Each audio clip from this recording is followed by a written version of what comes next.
BRS ప్రభుత్వంలో ఉద్యోగులకు ఎలాంటి అన్యాయం జరగలేదని ఎమ్మెల్యే కౌశిక్ రెడ్డి అన్నారు. బీఆర్ఎస్ ప్రభుత్వంలో ఇచ్చిన నియామక పత్రాలనే తాము ఇచ్చినట్లు ప్రచారం చేసుకుని నిరుద్యోగులను మోసం చేస్తుంది కాంగ్రెస్ ప్రభుత్వమేనని స్పష్టం చేశారు. ఎన్నికల్లో ఇచ్చిన హామీ మేరకు 2 లక్షల ఉద్యోగాలకు నోటిఫికేషన్ ఇచ్చి భర్తీ చేయాలని కౌశిక్ రెడ్డి అసెంబ్లీలో డిమాండ్ చేశారు.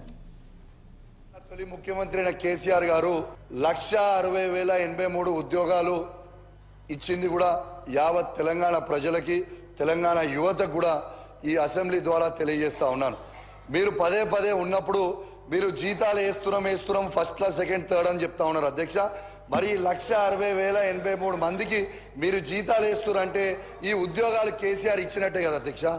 నిన్న కూడా మీరు ఇచ్చిన 15,750 ఉద్యోగాలు, ఆ ఉద్యోగాలు తెలంగాణ తొలి ముఖ్యమంత్రి అయిన కేసీఆర్ గారు ఇచ్చింది. మీరు పత్రాలు ఇచ్చినందుకు కూడా మా ప్రత్యేకంగా ధన్యవాదాలు అధ్యక్ష.